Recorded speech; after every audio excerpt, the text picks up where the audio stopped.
Hey, little skeletons. I'm Gina. And I'm Amber. And this is Weird True Crime. I don't even know where to begin with today's case. I lost count how many times I said, "What the actual fuck," while going over this story. Shout out to my mom for suggesting this one and sending me spiraling down the rabbit hole of, you know, that. If you, dear listener, want to suggest a future case for us to cover or express your outrage at the craziness you're about to hear, join our group on Facebook, Weird True Crime Podcast Group. Before we dive in, we also want to invite you all to come see us at the True Crime and Paranormal Podcast Festival. Whoop whoop! Here in Austin on August 25th through August 27th. We are so excited to be part of it this year. So check out the link for more information in our show notes. Now, before we begin, I actually know nothing of this case and haven't seen or heard anything about it per Amber's Demand. What's demand? Yeah, that's the word we're looking for. Yeah, Amber told me I absolutely could not even Google this. So we will be learning about this case together. Yeah. To be fair, I did give you the option, and when you were like, meh, I was like, okay, fine, no, don't do it. Just don't. It's like, do I want to look this up? And you were like, actually, no, don't. Just don't. You can. I get to experience firsthand watching your reactions of this unfold, because when my mom showed this video to me, I was by myself, laying in a hotel bed, watching it on my phone, and had nobody to experience the outrage with. So this will be I'm glad I can entertain you today. So let's go. A couple of weeks ago, we talked about interrogations and interrogation methods. Sometimes they're literally just a formality, as the police are able to put together a clear picture of what happened without even asking a single question. And sometimes it is clear what transpired, but they need to get a few more details to really understand. For today's case, we're going to be focusing and talking a lot about the interrogation video. You'll understand why soon enough. We're traveling back to December of 2006 in Phoenix, Arizona. A young couple, Ryan Waller and his girlfriend of roughly 8 months, Heather Quan, were spending some time together alone at their house on December 23rd, 2006. Their families were expecting to see them at some point later on, due to the upcoming Christmas holiday. So when neither family heard from either one of them the day after Christmas, Ryan's concerned father drove to their house to check on them. When no one answered the door, he contacted the police to do a welfare check. The police arrived around midnight, and even though they noticed a body from the window, they refused to break in and instead waited hours for a search warrant, which wasn't necessary. What? Ryan and Heather's roommate, Alicia, had arrived home and went straight to her bedroom, not noticing anything off in the living room. She answered the door when police knocked again, and they were able to gain entry. They were not prepared for what they encountered when they went inside. Okay. 21-year-old Heather Quan was found deceased on the couch. Ryan was there, alive, with a huge black and blue bruise on his left eye and some dried blood on his face. Ooh. He was immediately apprehended as a suspect, with the police thinking that there had been some sort of domestic dispute that resulted in her death. Ryan waited in the back of the police car while the police processed the scene.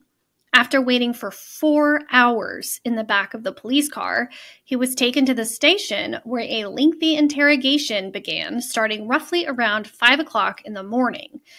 At the beginning of the interrogation video, you can see Ryan enter the room wearing a white jumpsuit, assuming the police took his clothing in as evidence and gave him the poofy suit to wear.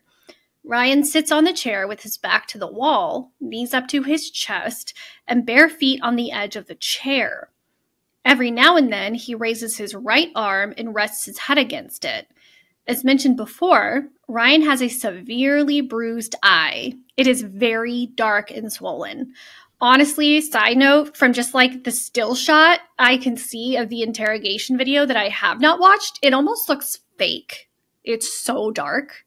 Like it looks like a mask that was drawn onto his eye. So it's crazy that it's so dark. About 5 minutes into waiting, he adjusts his position in the chair and leans forward with his head resting on his arms on the table. He continues to fidget and move around as if he can't get comfortable. The way he moves around sometimes makes it seem like his head is hurting him, but with the size of the bruise on his eye, it would be a surprise if he didn't have a headache, honestly. Yeah, or like a concussion. A few more minutes pass and still no one enters the room. All the while, Ryan is still fidgeting and can be heard moaning softly here and there. He just can't seem to stay still longer than a few moments before he changes positions or shuffles his feet.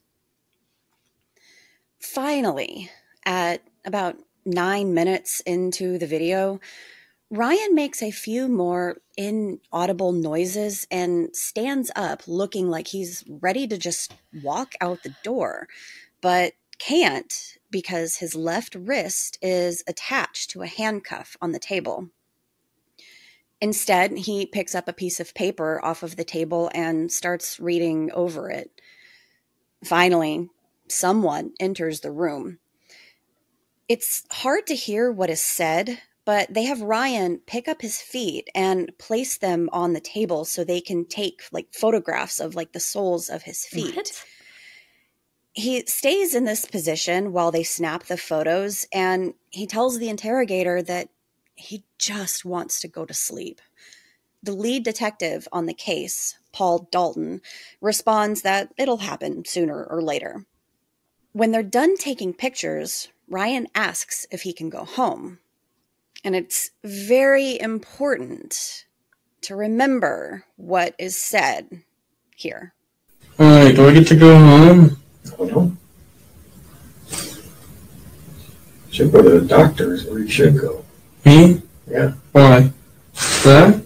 Yeah. Is it bad? What? That's it. That's really bad. He like doesn't realize how bad he's hurt? He doesn't realize how bad it is, and interrogator saying, "Yeah, dude, you probably should go to the hospital and get that checked out." Yeah, I would say so. That looks like it could even need surgery or something. It's so dark and swollen. The bruising is bad enough on Ryan's face that Detective Dalton makes a comment that he needs to go to the hospital and get it checked out. But at this point, they're unsure who or what caused it. Was it Heather fighting back against Ryan that caused the injuries to his face, or something else?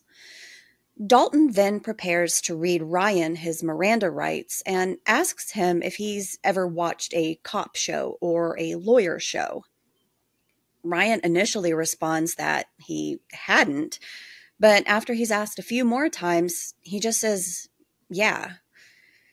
Confusion increases when Dalton asks the simple question of the highest grade level Ryan completed.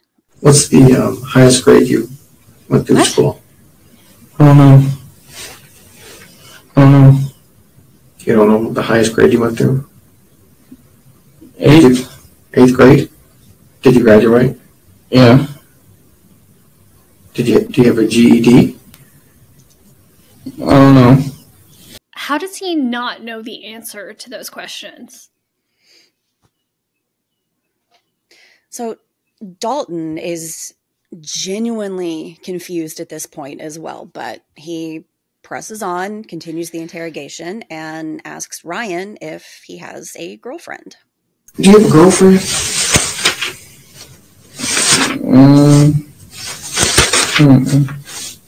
No?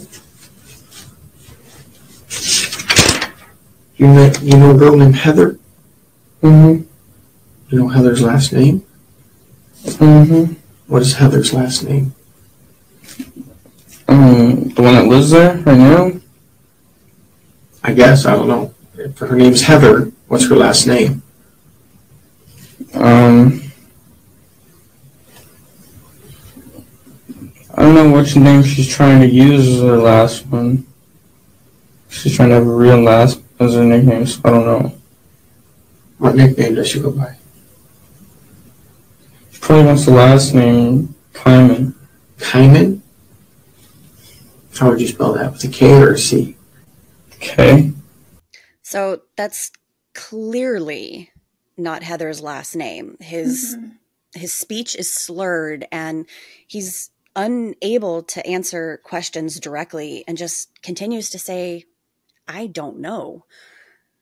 Earlier, when Ryan had been saying that he just wanted to go to sleep, the detective said he couldn't yet, just in case he had a concussion, which could be a real possibility. Yeah, definitely. It seems like there's something going on there, for sure.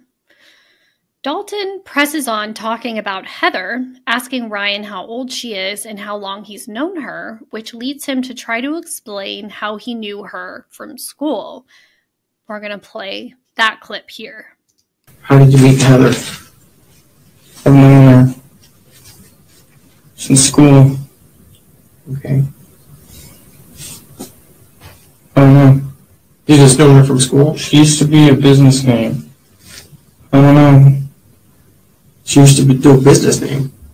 She used to be in my book named with business name. Oh, okay. She used to be in the class, your business class? Mm-hmm. What? Okay, side note, I've seen the headline of the video, and now I'm like thoroughly confused / concerned. Holy shit. I am so stressed out right now. Sorry.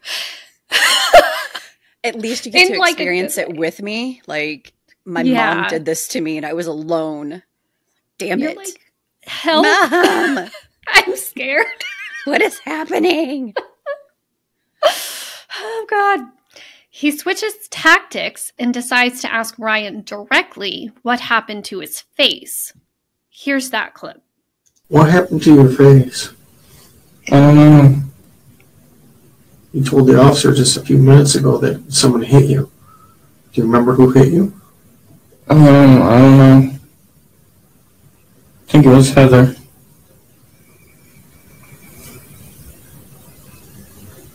Why would Heather hit you? I don't know. It was an accident. I forgot why. What was an accident? Heather's last name? No. What was an accident? Heather hitting me. What did she hit you with? Her hand in the eye. I don't feel like just getting hit in the eye with a hand would do that much damage. He's still very confused. He has no idea what he's saying at this point. It's obvious.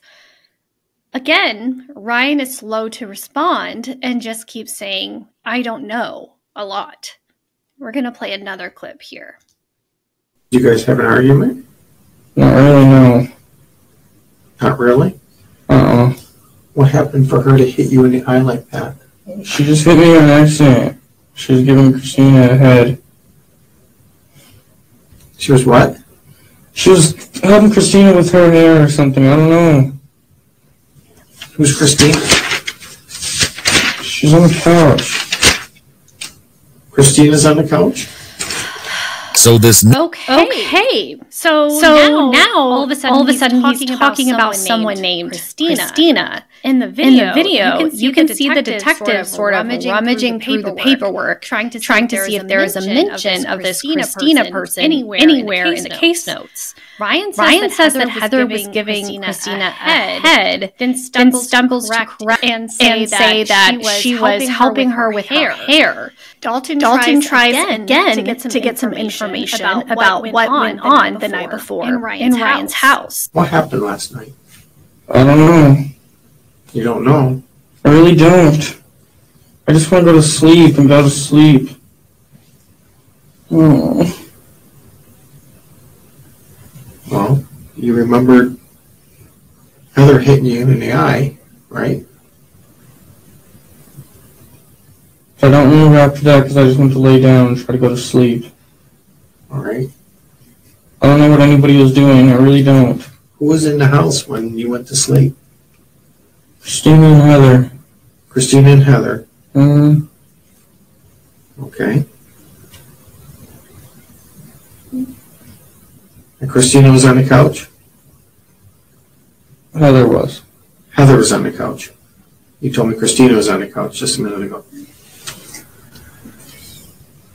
I don't know, man. I really don't. I really don't. You just don't know? I really don't, man. Or you don't want to tell me? I really don't know, man. I really don't. I just want to go to sleep, man. I am concerned for Ryan at this point. Heartbreaking when I hear him whimper like that. Yeah. I mean, just my heart just sank. That's a I am in absolute agony sound that you cannot force. You can tell that he feels awful. Honestly, I'm surprised the detective kept questioning him at this point and didn't just stop and get him medical help. Because he's obviously not okay. Yep. So that's questionable. You can hear the frustration mounting in Ryan's voice, and he just sounds completely miserable. Why would he be acting like this? How could he not remember anything from the past couple of nights? Did he really get hit so hard to give him a concussion and affect his memory? Ryan continues to just say he doesn't know and that he wants to go to sleep. At one point, tells the detective that Heather was someone else's girlfriend and not his, but then corrects himself and says that she is his girlfriend. Nothing he says is making sense. He even starts saying that Alicia was the one that gave him the injury to his eye and not Heather, as he had mentioned before. So now we have another name being added to the mix. Well, Alicia was the roommate that found, okay, that came home and just didn't see anything. Christina's the random one, like, where the hell did this person come from? Okay. With how confused Ryan has been and all the strange things he had been saying to the detective, it sort of seemed as if he really wasn't truly aware of what happened. Mm-hmm. He had been found in the house with Heather, dead on the couch. But when the detective mentions this, surprise is evident in his voice. And here's a clip. Hey, Ryan? Huh? There's a dead girl in your living room. She's dead? Yes. Heather? I don't know. I want to know what happened in your house last night. The girl on the couch is dead? I don't know. If she's on the couch, she's dead. Yeah, he obviously has no idea what's going on. Once this revelation comes out, Ryan starts talking again, but this time about some new people in the story. He says that there were some people that came over to his house last night on Christmas night, a guy named Richie and his dad. When they got there, they started shooting arrows and hit him and Heather with them. Here's a clip. You and Heather were there. And then what happened? And that's it. Richie and his dad tried to break in the back. Richie and Dad? His dad? Mm-hmm. Who's Richie? I don't know. Well, you obviously know him. You know his name by Richie. He used to live there. Was he a roommate of yours? He used to be. And they hit you and they hit you? Yeah. Now it's Richie that hit you, not Heather? No, Richie and his dad. Richie and his dad. They hit you. Yes. Why? Because they were trying to get their stuff. I don't know why. And they had some kind of bow and arrows? Mm-hmm. They each had 2 revolvers and they didn't let off any shells. Okay, you just said they had bow and arrows. Now they have revolvers? That's what I meant. They had revolvers. They have revolvers. Yes. What? And then what happened? Ryan still sounds out of it, but now claiming that a man named Richie and his dad came to his house and shot him and Heather with revolvers. The more Ryan talks, the more unbelievable the story is getting. Then he drops a bomb on the detective. Oh, here's this clip. And this is a longer one that you need to hear all of it.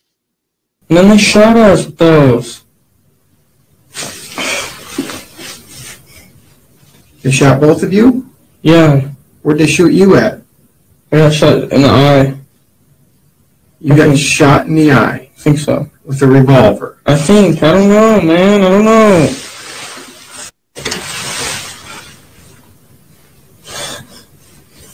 Then what happened? I don't know. You don't know a lot, Oh my God. Ryan. I don't, man. I really don't. Did you shoot Heather? Mm-mm. I heard you have a lot of guns in your house. Mm-mm. No? Mm-mm. Well, you know we're going to look. Mm-hmm. Ryan, why don't you tell me what really happened there? Because I don't believe... I really don't know, man. I really don't. I don't know. I can tell you anything, I swear. I want you to tell me the truth. That's all I want. Richie and his dad came there. And I don't know why. I don't know why. I don't know why, but they put me in sleeping hold. And, like, they put me in sleeping hold. What is that? I don't know. I don't know. I really don't. I don't know, man. You're telling me they put you in a sleeping hold. What is a sleeping hold? I don't know. Well, explain it. I hear it's coming out of your mouth. Explain that to me. What's a sleeping hold? I really don't know, man. I really don't. I really don't know. Okay. You're telling me you're all over the board here, number one.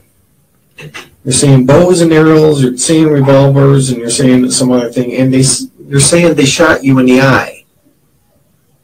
Okay? They shot you with a revolver in your eye. Yes. And that's Is it a BB gun? No, it was a real gun, man. It was just a revolver. If they shot you in the eye with a revolver, you wouldn't be talking to me right now. How do you know? It was most likely you'd be dead. That's what I thought too, man. I really don't know. Okay? I really don't know, and I just want to go back to sleep and try to go back to bed. You're not going back to bed. Okay? That's not going to happen. Alright, but what happened, man? What do I gotta do? Just tell me what I gotta do. Get your feet off my chair is number one. Number two,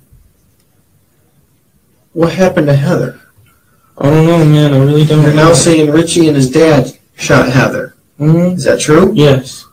And they shot her with a revolver. Yes. And did not use any gun. They came with those guns. Mm-mm. And they came through the where? They were breaking Through in? the back. Through the back? By your door, or is there another door? Through the back door. Through the back door? Is that off the kitchen? Mm-hmm. And why would they come on Christmas Day? I don't know. I really don't know. Really don't know. Did they break in, or did you let them in? I let him in. And then what happened? And they started shooting up the house. With the gun? Mm-hmm. Okay, and then what happened? That's it. What happened to Heather? Heather got shot. Where did she get shot? Inside the face once. She got shot inside of the face? Mm-hmm. How close were you to her when she got shot in the face? It was after I got shot, so I didn't even hear anything. So you got shot first? Uh-huh. And what happened? Did you fall to the ground? Yeah, I was trying to get up and I couldn't. I don't know. And then she got shot? Mm-hmm. What did you do? Nothing. Did you call 911? Uh-uh. Did you see if she was alive? She was sleeping still, and that's it. I just let her sleep. She got shot in the side of the face, and you let her sleep? Yes. This does not make sense, Ryan. I know, I didn't mean to, man. I'm sorry. I didn't know she was passing out. That's because I got shot wrong once, too, and I was going to pass out.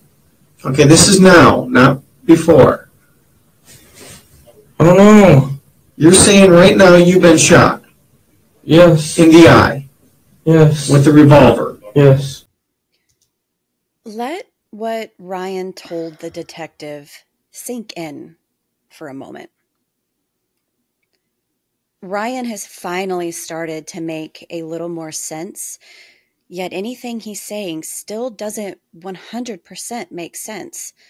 The detective clearly doesn't believe that Ryan had been shot in the face, because if he had, what are the chances that Ryan would be sitting there having a conversation with him? The rest of the interrogation is heartbreaking to watch. Ryan is still struggling to get the information straight, because then he starts saying that Heather's dad came to the house and shot her. Richie and his dad were not related to Heather at all. As further proof that Dalton does not believe Ryan's story, as you heard, he point blank asks why Ryan shot Heather. And he swears he didn't, and that Heather's brother, Richie, did. They were not related. Yeah. Finally, almost an hour after the interrogation started, and Ryan had just been left sitting there, Dalton decides to check out Ryan's wounds a little closer. Why did he not do that sooner? But okay. He gets closer to Ryan's face and turns his head back and forth to check out the wounds on his nose and his black eye, and Ryan tells him that his head hurts. Detective Dalton closes up his paperwork, stands, and tells Ryan that he'll be right back. A few moments go by, and Dalton returns, telling Ryan that he's going to be taken to the hospital to get checked out. It's about time. While they're waiting for the paramedics to arrive, Ryan reiterates his story about the shooting, saying that he thinks he only got shot once in the eye. And here's that clip. Once in the eyeball. And then you just wanted to go to sleep? Yeah. This is just my observation. Just now figuring this out? This might be an entrance, this might be an exit, this might be into his eye.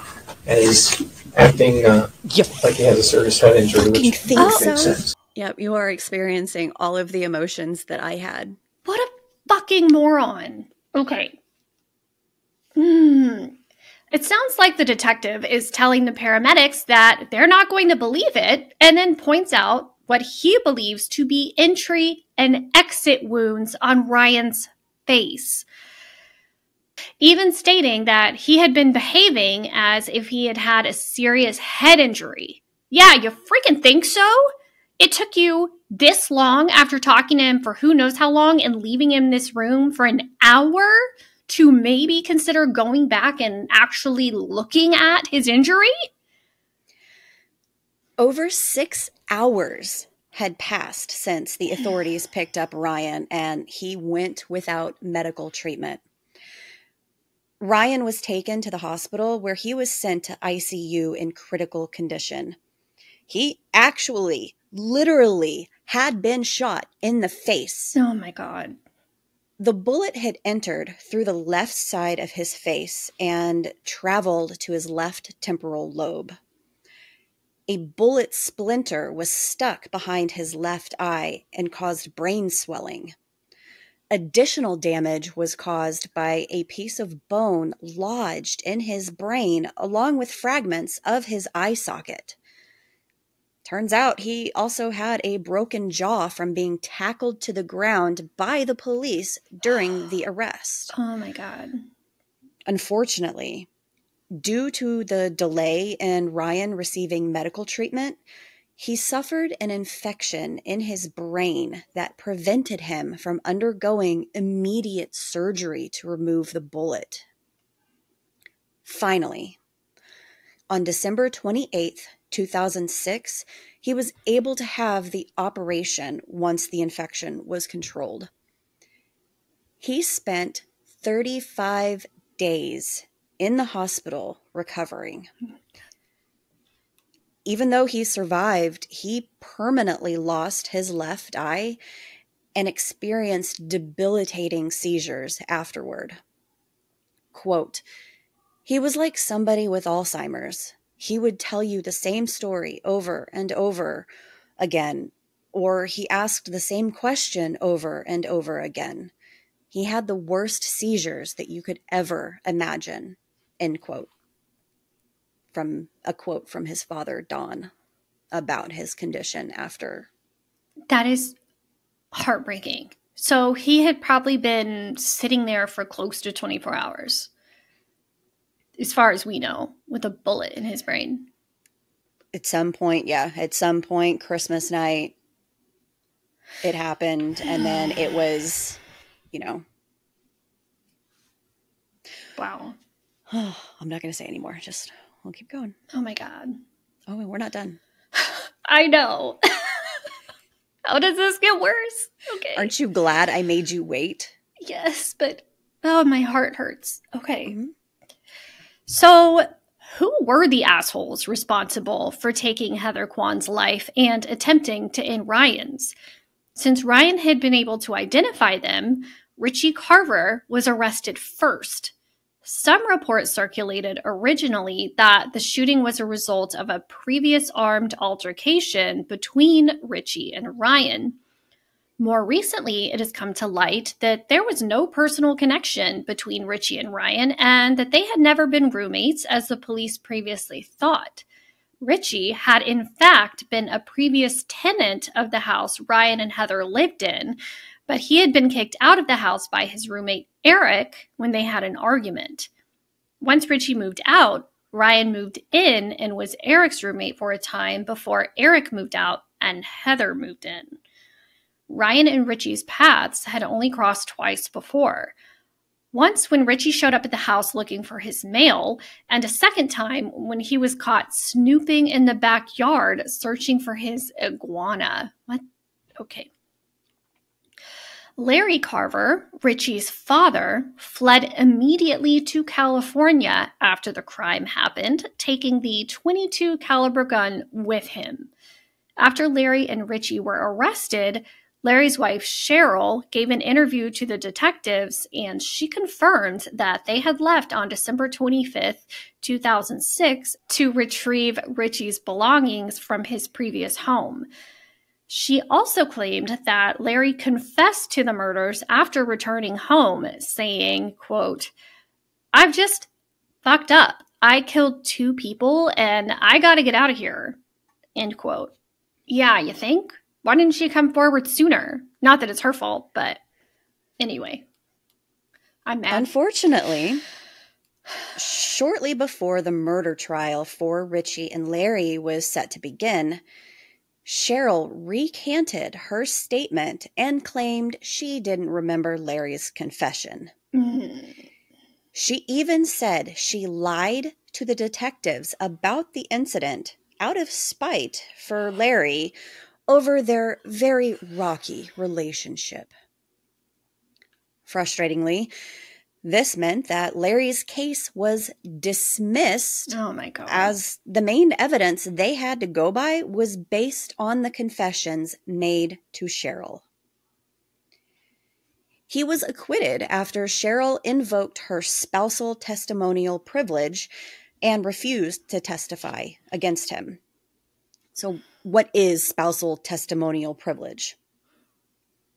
In criminal cases, the spouse of a criminal defendant who is called as a witness by the prosecution may choose to testify, but cannot be compelled to testify against his or her spouse about events that occurred before and during the marriage.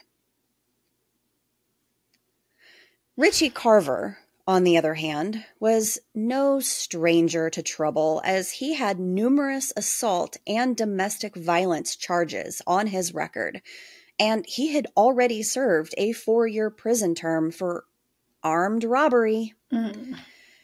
He was convicted of felony murder, burglary, aggravated assault, and misconduct involving weapons. He ended up eventually confessing to the crime and was sentenced to life in prison without the possibility of parole in June of 2008. Just a thought, as I sit here and talk shit about Cheryl, but at the same time, you don't know her situation. Larry could have been extremely abusive and scary from the sounds of it, and maybe he threatened her life, and that's why she recanted her statement out of fear. Which is sad, but totally understandable. It happens. And it happens. With what he had just done to Ryan and Heather, I would not put threatening her life off the table. So no, and totally plausible. It may not have even been the first time that something like that had happened. So we don't know. So sorry, Cheryl, for saying bad things about you. You were probably in a very bad situation at the time. So I can't even imagine. Since only one of the monsters responsible for Heather Quan's death was paying for his crime, Heather's family appealed to the legislature to amend the spousal privilege, and the amended provision became known as Heather's Law in Arizona. Heather's Law amended the marital privilege statute to compel a defendant's spouse to testify by providing an exception to the privilege if one spouse voluntarily provides police with information about the other spouse's involvement in a serious crime. After a legal battle over whether or not the law could be applied retroactively to Larry's case, the court ruled in favor of the state, and Larry Carver was reindicted on November 2011 on first-degree murder, attempted first-degree murder, burglary, and aggravated assault. Good. After a 10-day trial, the jury deliberated for 2.5 days before reaching a verdict of guilty on all counts. Larry was sentenced to life imprisonment without parole on January 25th of 2013. According to a Facebook post shared by Ryan's father, Don, Larry Carver passed away in prison on June 30th of 2023, so just a couple weeks ago. Throughout researching this case, there have been some things that have popped up that were conflicting. When did the attack actually happen? According to Ryan's family, he had spent the day of December 23rd, 2006, with them helping them remodel the bathroom. Heather and Ryan's roommate, Alicia, also testified that the attack happened on Christmas night. Even Heather's obituary and headstone list her date of death as 12/25/2006. Ryan's surgeon said that his wound was fresh and it had no signs of being a 2-day-old injury. But the police report tries to claim that the attack happened 2 days before on December 23rd. What? Why would this be? Well, some believe the police did this to remove some of the focus off of their delay to provide Ryan with medical care. And from what I had researched, Detective Dalton was also incriminated for tampering with evidence, but he received 0 repercussions. Of course. Ryan's family sued the Phoenix Police Department for $15 million for mishandling Ryan and Heather's case. 4 years of preparation went into the suit, but unfortunately, just a few weeks before the trial date, the case was just dismissed. The city of Phoenix filed a motion for dismissal with the court on the basis that an evaluation from a brain expert stated that the delay in Ryan's medical treatment would have made no difference to the extent of his injuries. He would have sustained the same injuries even without the delay in medical treatment. So the judge dismissed the lawsuit. Ryan's family disagrees. Quote, "The brain surgeon would have testified that when a brain is bleeding, it is swelling. And when it is swelling, catastrophic damage is being done. So every minute was critical." End quote. His father, Don Waller, had said. Mm-hmm. Today, Ryan's family still hopes for word about the injustice to reach more of the public and to hopefully gain enough exposure and pressure to get the case reopened against the Phoenix Police Department. Ryan moved back in with his parents so they could help care for him. He suffered regular injuries due to his seizures, and on January 20th, 2016, Don shared that his son had passed away as a result of one of his seizures. That is so sad. The fact that he was treated like that after that happened, and then for him to live like that for almost 10 years without being able to make a recovery. And the fact that the case was dismissed, that's so shady. They're obviously just trying to cover it up and don't want to have to admit their wrongdoing when it came to the way that the case and Ryan was treated. Yeah. Oh, it's awful.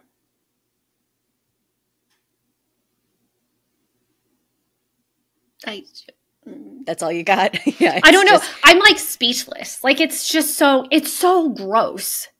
Yep. It's gross. It's yep.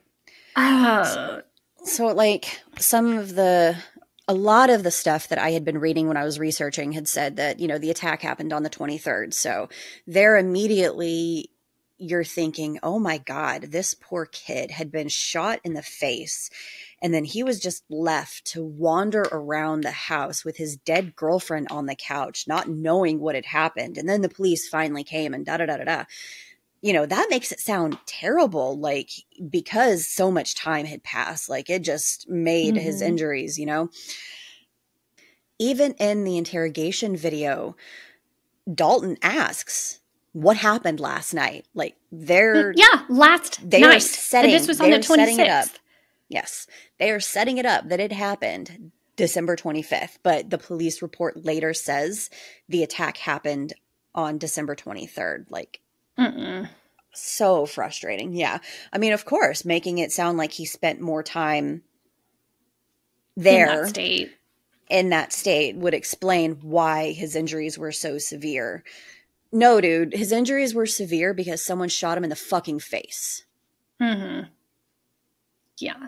I mean, obviously, 6 hours is going to make a big difference. And the fact that they would look at somebody that looked like that and sounded like that and not be concerned and continue to sit there and question him for hours without getting him medical attention first. That reminds me. Open up the pictures. So there were photos of Ryan's face. Like the second one, it's blurred out. It's a police photo they took of him when they apprehended him. And I found the uncensored version below that. So you were telling me you take those pictures of this poor boy and you don't immediately think, is that a fucking bullet wound on his nose? It looks looks like a bullet wound. Yeah. So I know nothing about guns, and I can tell you that that's a fucking bullet wound. Sorry to interrupt you. I'm just like... No, but... Yeah, what? I was blown away when I found that uncensored...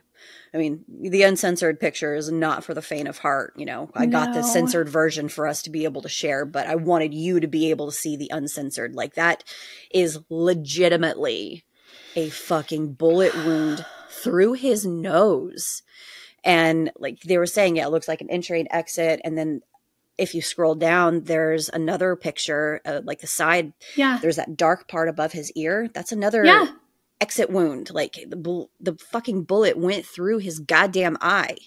It feels like like the detective, like Dalton, intentionally ignored what he was seeing. Yeah, you know, I mean, a lot of the time whenever you have a girlfriend dead, boyfriend's there, you know, it's the husband did it. It's always the husband. It's always the spouse, or, you know, whatever. Mm-hmm. A lot of the time, yeah, that's a good MO. But be sure first. Maybe you look at how the person, I don't even want to say suspect, look at how the person is acting. In Ryan's case, just look at his fucking nose. Seriously. He got shot. Okay, even if he was still a suspect, he still got shot. You want to treat. You treat the medical injuries before you interrogate a suspect.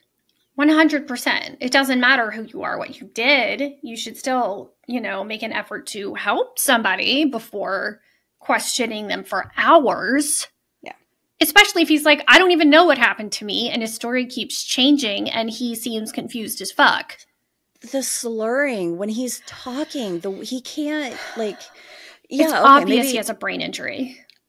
You know, I hate playing this role, but, you know, Dustin, you don't have to keep any of this shit in. I hate this, but playing devil's advocate, you know, yeah, how would somebody be shot in the face be sitting there talking? So of course you're not going to believe that. And he could be drunk, you know, maybe that's why he's acting like that. Like, so then take a blood test, do an alcohol test, do something. Exactly. You know, people trying to defend the Phoenix Police Department and Dalton, like saying, well, you know, he doesn't know his baseline of how he's supposed to be. He doesn't understand, you know, he doesn't know. That's nobody's baseline.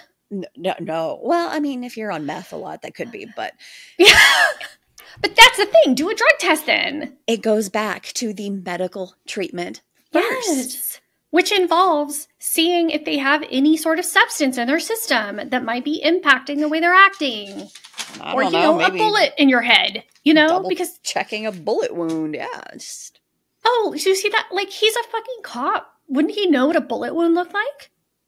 Haven't they been trained on any of this? Obviously not, which don't even get me started on my whole feelings about, like, people that are in the middle of a mental health crisis and the cops being called. Don't even get me started on that. But this is blatant ignorance. Negligence, you know, just ignoring what's right in front of your face because you want to get a win. And you want this guy to tell you, oh, yeah, I did it, or whatever. Mm-hmm. That's all you're trying to accomplish here. No matter what the cost is to this, you know, poor guy who's obviously injured. Thankfully, in the end, the people ultimately responsible for the death of Heather Quan and the attempted murder of Ryan Waller were held accountable. Still does not change the fact that Ryan endured an unspeakable hell while in police custody.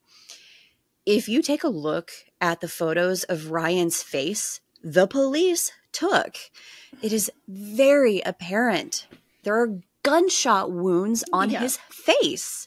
Mm-hmm. Regardless of suspicion of guilt, medical treatment should have been rendered immediately before he was forced to sit in a police cruiser for 4 hours. I spiraled down the rabbit hole with this story too. So tell me, what do you think? This is just like beyond negligent and awful. And I feel so sorry for both of their families. And can I just say, like, they look so happy and sweet in their pictures. Mm-hmm. Just two young people living their lives, you know, minding their own business on Christmas. Ryan had recently just graduated high school, and Heather was attending college when this happened.